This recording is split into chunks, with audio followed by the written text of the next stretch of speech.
కారణం లేకుండా తనెప్పుడు ఏ పని చేయడు. తన పెళ్లి విషయం దాచాడు అంటున్నారు.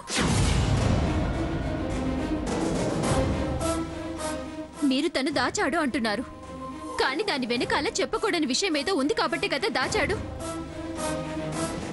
ఎందుకని గ్రహించలేకపోతున్నారు? చూడండి, మా అన్నయ్యకేం తక్కువ? అందం, ఐశ్వర్యం, ఆదరించకుండా అన్నీ ఉన్నాయి. వయసు మీద పడినవాడా అంటే అది కాదు. అదే అయ్యుంటే నువ్వు తాళి కట్టించుకునేదానివా? తను తలుచుకుంటే నీకన్నా 100 రెట్లు అందం, ఆస్తి, అంతస్తులున్న దాన్ని పెళ్లి చేసుకునేవాడు. కానీ నిన్నే ఎందుకు చేసుకున్నాడు? వ్యక్తిత్వం ఉందని, అభిమానం ఉందని ప్రేమించాడు కాబట్టి.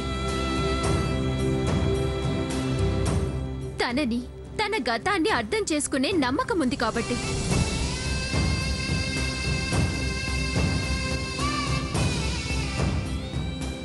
పరిస్థితులతన్ని గతం చెప్పనివ్వకపోవచ్చు. అంత మాత్రాన మోసగాడా, దగా చేశాడా అలా అనడానికి అతని పుణ్యాన బతుకుతున్న మీకు నోరెలా వచ్చింది? ఏం దగా చేశాడు? పెళ్లే కదా చేసుకుంది. మీరు మా అన్నయ్య లాంటివన్నీ ధరణికి భర్తగా తేగలరా? చూడండి, ఒక మంచి వ్యక్తి ఒక నిజం దాచాడు అంటే దానికేదో బలమైన కారణం ఉంటుంది. అనే అవకాశం దొరికింది కదా అని దోషించొద్దు, వ్యక్తిత్వాన్ని అవమానించొద్దు.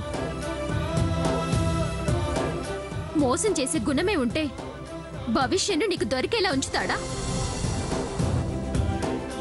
అమ్మవారి మీద ప్రమాణం చేసి నాగమణి హారం ఒరిజినల్దే అని చెప్తాడా?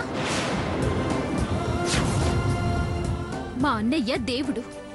ఎవరైనా మా అన్నయ్యని మోసం చేశాడు, దగా చేశాడు, అన్యాయం చేశాడు, దుర్మార్గుడు, దుర్మార్గం చేశాడు అంటే మాత్రం సహించను. శభాష్ దీప్తి, శభాష్. చాలా చాలా గొప్పగా మాట్లాడుతున్నావు, అద్భుతంగా సమర్థిస్తున్నావు. మేం పేదవాళ్లమని తెలివిగా వేలెత్తి చూపిస్తున్నావు.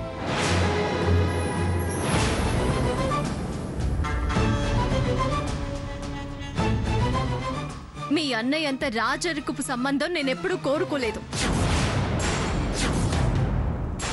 మా స్థాయికి తగ్గ వాళ్ళనే మేము ఎన్నుకున్నాం. మేలు చేశాడని మెడలొంచాలా?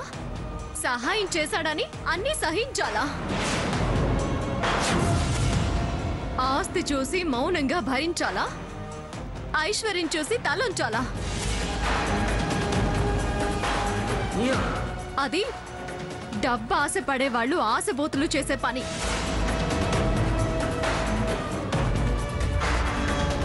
రెండో సంబంధం అయినా రాణివాసం వెలగబెట్టొచ్చు అనుకునే దురాశ పరులు అంగీకరిస్తారు. కానీ అభిమానం, ఆత్మాభిమానం, తనకంటూ ఒక ఆలోచన ఉన్న ఏ ఆడపిల్ల అంగీకరించదు.